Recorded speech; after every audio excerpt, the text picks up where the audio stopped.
Are sanctions an effective punishment for human rights abuses? The British government targets suspects linked to the killing of a Russian lawyer and a Saudi journalist. But will sanctions change anything? This is Inside Story.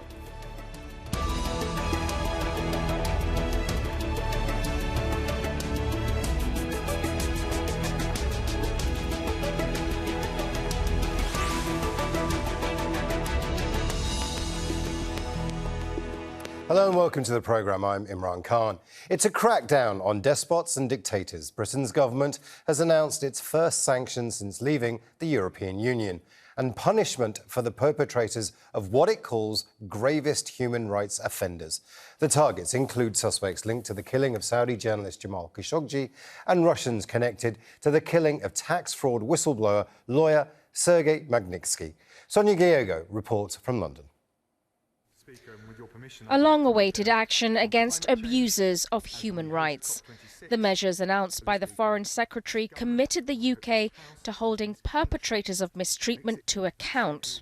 Today, this government and this House sends a very clear message on behalf of the British people that those with blood on their hands, the thugs of despots, the henchmen of dictators, will not be free to waltz into this country, to buy up property on the King's Road, to do their Christmas shopping in Knightsbridge, or frankly to siphon dirty money through British banks or other financial institutions. The new regime of sanctions targets 49 individuals and organizations from Russia, Saudi Arabia, Myanmar and North Korea, designed to encourage better behavior. The sanctions target those at the heart of Russia's interior ministry, such as Oleg Sirchenko, accused of being responsible for the death of Sergei Magnitsky, the Russian lawyer arrested after alleging that Russian officials were involved in large-scale tax fraud and who died in prison.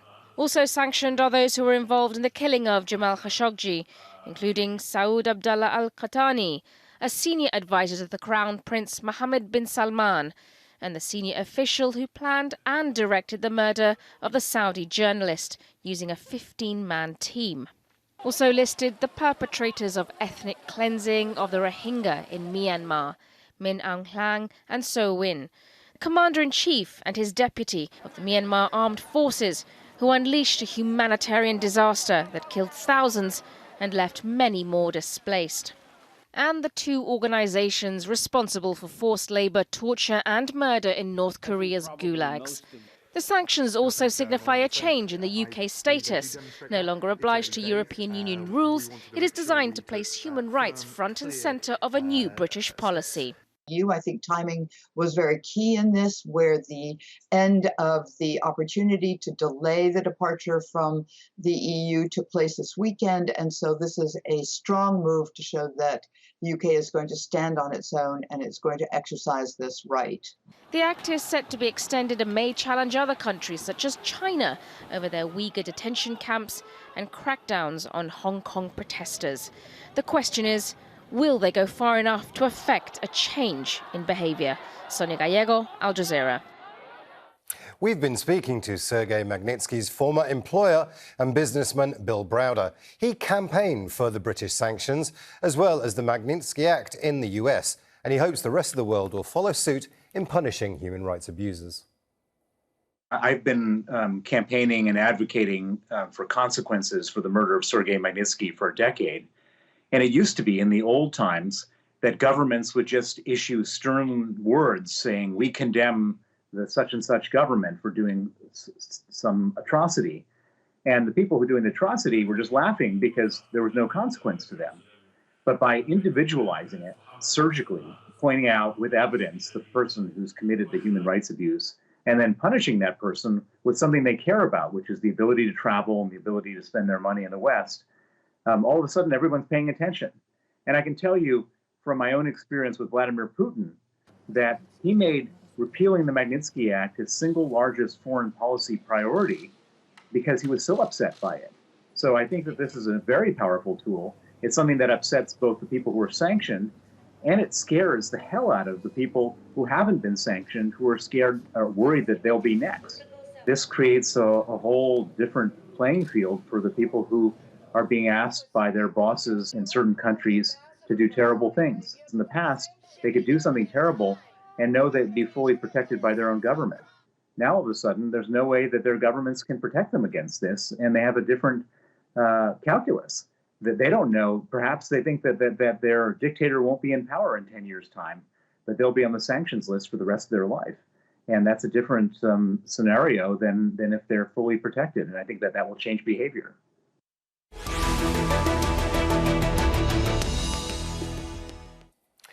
Let's bring in our guest from London, David Haigh, human rights lawyer and founder of the campaign group Detained International. From Moscow, Anastasia Gafarova, political writer and deputy director for the Centre of Political Information. And from Turkey's capital, Ankara, Yasin Aktay, chief advisor to the chairman of the AK Party, President Recep Tayyip Erdoğan, and a prime witness in the Khashoggi murder trial underway in Istanbul. A warm welcome to you all. I want to start in London with David Haigh. A lot of what Dominic Raab has said is quite good fodder for late-night comedy TV shows. They're not allowed to come to London and buy a property in the King's Road, and they're not allowed to, do things like that. However, there is a serious question behind all of this. To work, these sanctions do need teeth. They do need bite. Have they gone far enough? Well, I think, firstly, it's a very welcome step, what Dominic Raab announced on Monday in the sanctions for the worst human rights abusers. But quite rightly, like you said, unless they actually have teeth and that they are consistently applied to all human rights abusers, whether or not the UK has a good relationship with that country or the specific leader, then they really aren't going to be worth the paper that they're written on. And one of those elements that we need to look at when we look at Saudi, we see that they've already mentioned 20 of those involved in the murder of Jamal Khashoggi, but they have conveniently avoided the person widely believed to have been the person that essentially ordered that, the Crown Prince. And if we're going to be looking at that kind of inconsistent application of the rules to people that they like or that they don't, then they really will lose their teeth. Let's bring in Moscow here and Anastasia Gafarova. A lot of these have been aimed at people that the Russians insist is a domestic internal affair. It has nothing to do with the international community. What's Moscow's view of this current move by Britain? Oh, welcome. Moscow's view is quite clear that this new portion of sanctions has political implication, and each new portion, especially if it does not affect industries, financial sector, the country as a whole, are perceived quite calmly. And these sanctions were quite expected. The only thing that was a mystery was the list of the designated persons. But in general, as expected, it patterned the American version of the list and of the act. And so it is quite clear that on the part of the Great Britain, it is an attempt to reinstate itself as a global stakeholder in international affairs, now independent from the European Union. And it's also an attempt to unite with the United States in terms of foreign policy. So it is perceived very calmly. It does not affect Putin's friends, and as some media want to present, because not Alexei Bastrykin or any other persons from the general prosecutors or even doctors in the list are in Mr. Putin's inner circle. So it is quite peacefully perceived, but I would draw your attention to the fact that these new sanctions coincided with quite important events in Russia itself that affect domestic policy. I mean, just a few days ago, Russia's president signed into law the constitutional amendments that were approved by Russian population a few days prior to that. So these sanctions have a domestic dimension for Russia. And in fact, each time Great Britain, United States, its allies, some other foreign countries introduce the measures that are perceived here senseless and aggressive at some point, it brings unity to Russian people, and it brings more popularity to the authorities. So Great Britain and and its allies have think more what they want to achieve in the end of the day. Well, let's bring in David Haigh here in London. David, you've heard our guest in Moscow say that effectively Britain is flexing muscles it simply doesn't have. Would you agree with that? Well, I think Britain's role in the world going forward after leaving the European Union is one that we're still building effectively, and so to a certain extent I would. But something that Dominic Raab did point out quite well is that a lot of the world does come here, particularly from the Gulf countries. If we look at the UAE, for instance, the UAE royal family come here all the time, and we've also found, as the UN found, I think in 2016, that the UAE uses systematic torture and abuses of human rights. So, provided that these sanctions have teeth and go wider than they are currently, then I do think that, bearing in mind that England is a place where a lot of these human rights abuses do come for summer, do come for holidays, do travel through, it very much is a hub of the international world. So whether or not it's in England flexing its muscle, the very fact that they come here, they travel here, does mean that we can actually basically enforce sanctions against human rights abusers once they're in the jurisdiction. But again, the question is, are we going to do it consistently?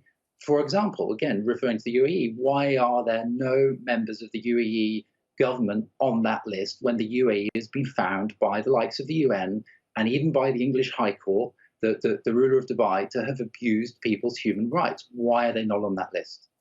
Let's bring in Yasin Aktay here from Ankara. Yasin, the court case is going on at the moment within Istanbul to try and bring justice to Jamal Khashoggi's family. However, will these sanctions that have been announced by Dominic Raab and Great Britain have any impact whatsoever when it comes to the nitty-gritty of that court case? Of course, these sanctions are important or the declaration of these sanctions, at least as an expression of some sensitivity about human rights and the violation of these human rights and these persons, especially the tried persons in their absence in Istanbul, or are all in Saudi Arabia, and they haven't been tried in their country in any transparent or any just way. And Jamal Khashoggi's incident was very important from universal point of view, indeed, but nothing any step has been taken from the international world or international justice, and it requires probably the intervention of international justice, because as you know, Turkey, yes, it took place in Turkish country, but all the involved persons are absent from Istanbul, and the Istanbul court couldn't their statement about this.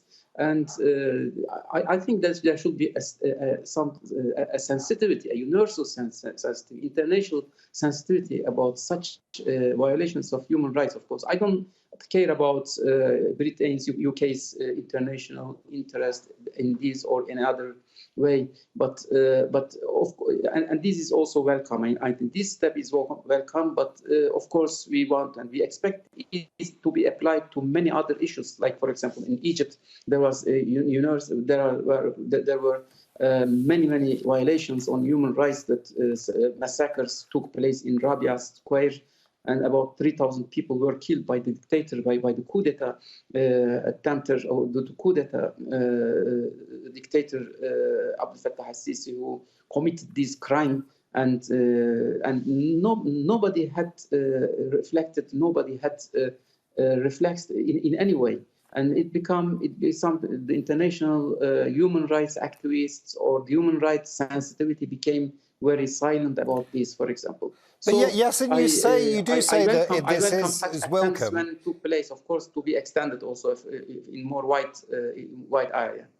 You say that this move is welcome. However, there are many calls from international human rights groups about Turkey's own record when it comes to human rights, particularly when it comes to the arrests of journalists and academics. There is a potential that this law could be used against senior members of your own party. Yes, if there is something about Turkey, about any violation of human rights, all human rights activists are welcome in Turkey. They can come and they come question, they come ask our questions, but not everything, every claim is true, of course. We are replying to this. If anything, any violations of human rights happen in Turkey, we as human rights activists also very ready to interfere to such violations also. And those journalists, those so-called journalists, which are making propaganda against Turkey, are making all this propaganda in a very transparent media in Turkey. And there is a opposition in Turkey. Opposition, very free opposition, can do anything, can say anything, can make broadcasting anyway. There are many opposition TVs in Turkey. They can do their all claims, and it cannot be compared with such things, of course. And no, there is courts in Turkey, very transparent courts, accountable courts and media and any system in Turkey. Those who are making propaganda against Turkey, of course, are the people who committed the coup d'etat in Turkey, who attempted the coup d'etat, and thanks for God that unfortunately it failed. If it not well, let's failed, bring in Anastasia Gafarova in in Moscow to answer a couple of your this, points. To answer a couple of your points that you did make, Yasin. Firstly, what can Moscow do to counter this? Well, Russian authorities have already stated that this gesture will not be unanswered. So there'll be probably some symmetric measure. But the other thing that is more important is that, as you have mentioned and you're very right, that these sanctions for human rights abuses, they are of selective nature. And the best thing that Russia can do, and the topic that Russia brings back more and more, is that the language of sanctions should not be used for investigating, for overcoming the human rights abuses. And the fact that Great Britain introduced these sanctions not only against Russia but also against some other countries, and the selection of these countries appears quite strange, means that and gives an opportunity for Russia to state once again that the sanctions war should not be unwinded and widen up. And all the human rights abuses should be investigated according to appropriate procedures, while countries should gather at the negotiations table. So the main objective for Russia is to stop the sanctions war and to show that it is not the peaceful way for the 21st century to solve the issues. Well, let's bring in David Haigh here from London. David, Saudi Arabia's investments in the UK, absolutely huge. They're about to buy Newcastle Football Club, or trying to at least. Is this a way, as many people have said, to actually give the Saudis a bit of a slap on the wrist, but it's business as usual? Well, I think only time will tell. I mean, it's as I said, it's a welcome move, but it's not a good start that there are people not on the list that should be there. We should have seen the Crown Prince and others from Saudi in relation to the Khashoggi killing. We should see UAE leaders in relation to all sorts of abuses of human rights on that list, and they're not there. And it was only, I think, about a month ago that Dominic Raab referred to the UAE as friends of the UK. So that's a concern. And when you look at the Newcastle Football Club potential sale to Saudi Arabia, time will tell. If that is allowed to go through, then that will show you that these sanctions really are worthless, because that should not be permitted to go through in the normal course with the rules of the English Premier League. But now with these new sanctions, how could that possibly occur? But it has to be, David, business as usual. Where Britain has left the EU, it's looking for business partners. It needs laws like this to give it the appearance of, wanting and trying to do something about human rights abuses. However, Britain does need business partners, and there's a real politic there.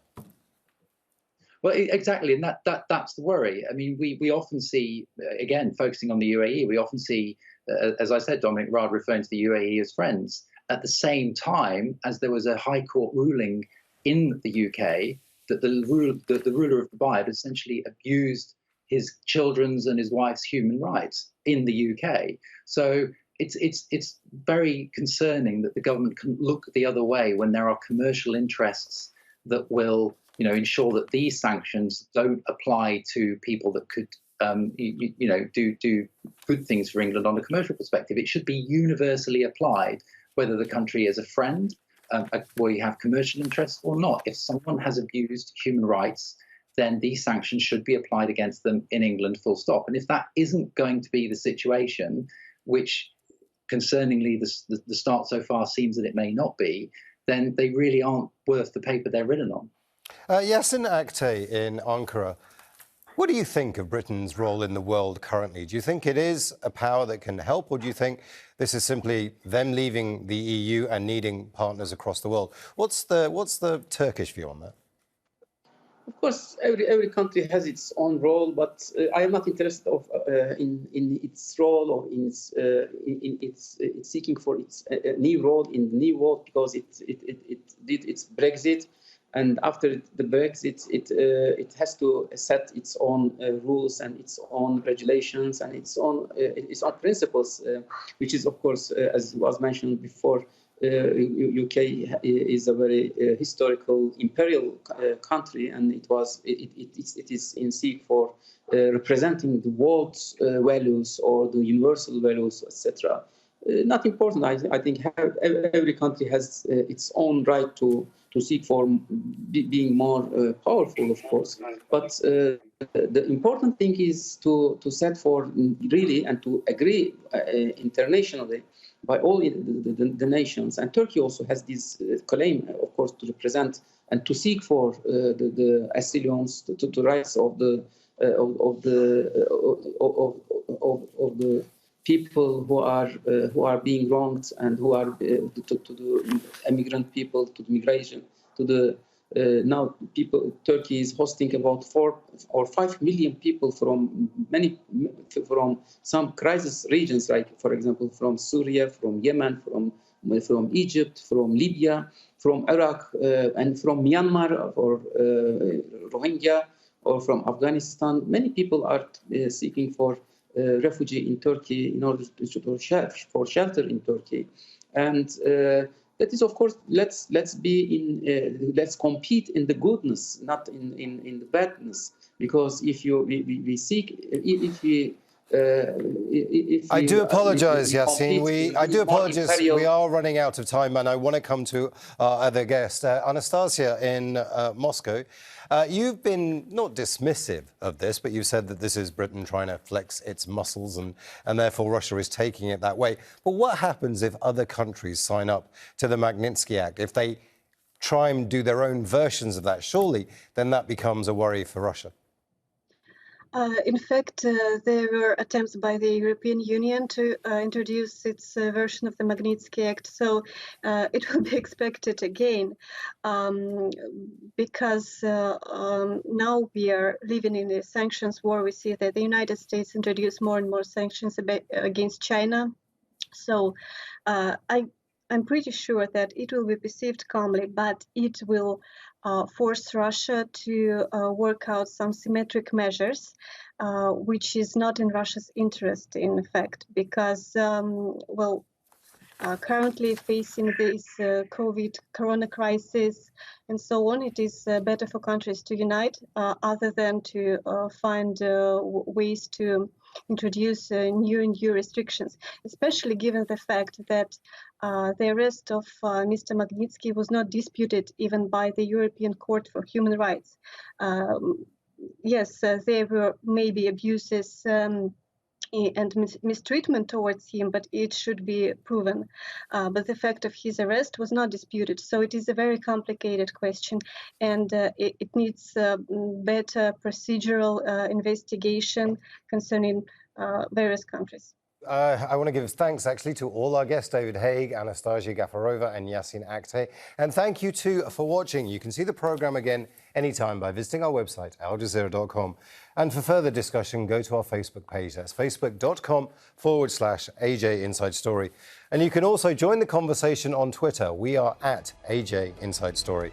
From me, Imran Khan, and the whole team here in Doha, bye for now.